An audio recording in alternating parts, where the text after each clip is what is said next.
அஸ்ஸலாமு அலைக்கும் வரஹ்மத்துல்லாஹி வபரகாத்துஹு. அன்பார்ந்த அனைத்து உறவுகளுக்கும் இனிய மாலை வணக்கம்.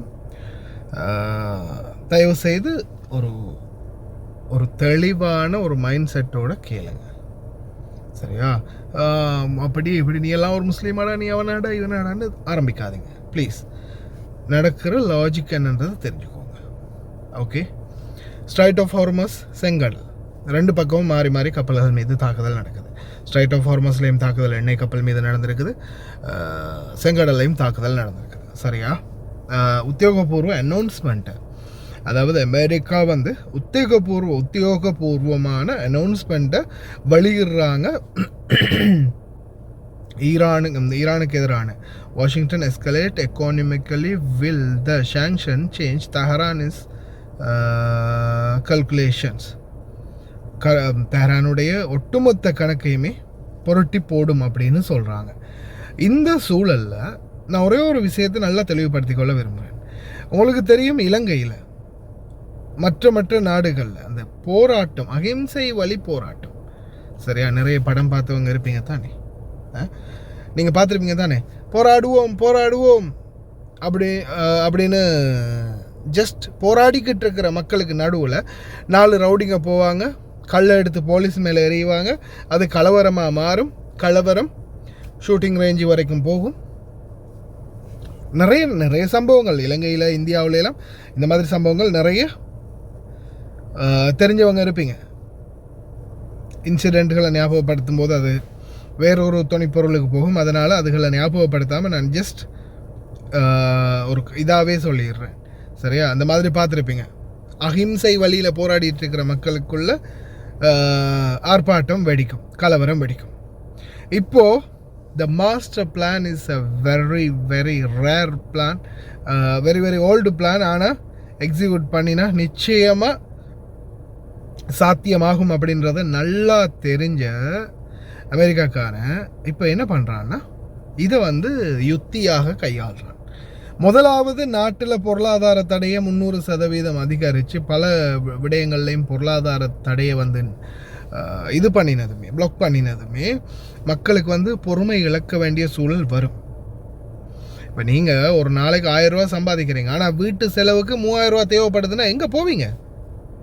அதுக்கு காரணம் அரசாங்கமும் விலைவாசியும் அப்படின்னும் போது எப்படியுமே அந்த கோபத்தை நீங்கள் யார் மேலே காட்டுவீங்க? அந்த கோபம் தானே இன்றைக்கி பல நாடுகளில் பல விதமான பிரச்சனைகள் உருவாக்கி இலங்கை உட்பட இன்றைக்கி ஒட்டுமொத்த அரசியலையே புரட்டி போட்டது இலங்கையிலேயும். அதனால தானே விலைவாசி அதிகரிப்பு, பெட்ரோல் விலை அதிகரிப்பு, கேஸ் விலை அதிகரிப்பு, உணவு தட்டுப்பாடு, இந்த மாதிரி பல பிரச்சனைகள் வரும்போது தான் நாட்டு வங்குரோத்து நிலைமைக்கு போனதால் மக்கள் வந்து ரோட்டுக்கு வந்தாங்க. ஒட்டுமொத்த நாடே அப்படியோ பேரண்டு போச்சு.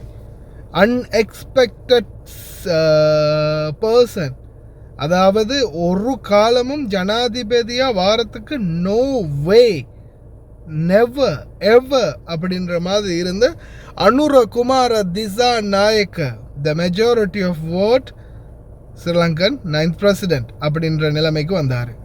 எப்படி? ஜஸ்ட் திங்க் கூட பண்ண முடியாது, அதை வியூகிக்க கூட முடியாது. ஒரு வியூகமே இல்லை. முக்கோண சக்கர வியூகத்தில் 3 கோணமும், ஒன்று ஐக்கிய தேசிய கட்சி, இன்னொன்று சஜித் பிரேமதாசர கட்சினா, இன்னொன்று அந்த மஹிந்தர கட்சி. அவ்வளவுதான்.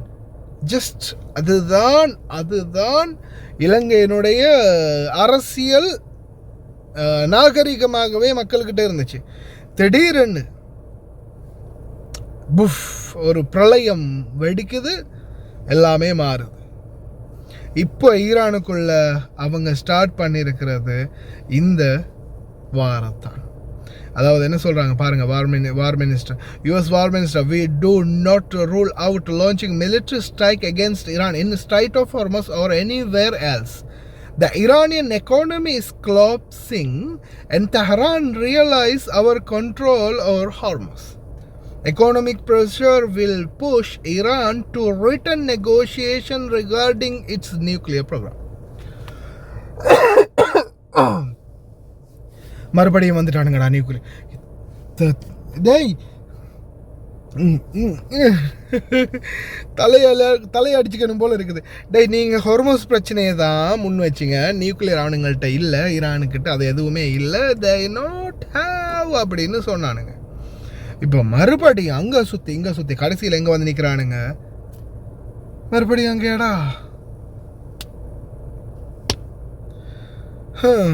இவனுங்க இந்த அமெரிக்காக்காரனுங்களும் வந்து ஒரு பார்ப்போம். ஆனால் இது ஃபைனல் மக்களே, இது ஜஸ்ட் ஃபைனல். ஒன்று இந்த போராட்டக்காரர்களை அரசாங்கம் ஏதாவது ஒரு வழியில் தடுத்து நிறுத்தி இந்த போராட்டத்தை இல்லாமல் பண்ணணும்.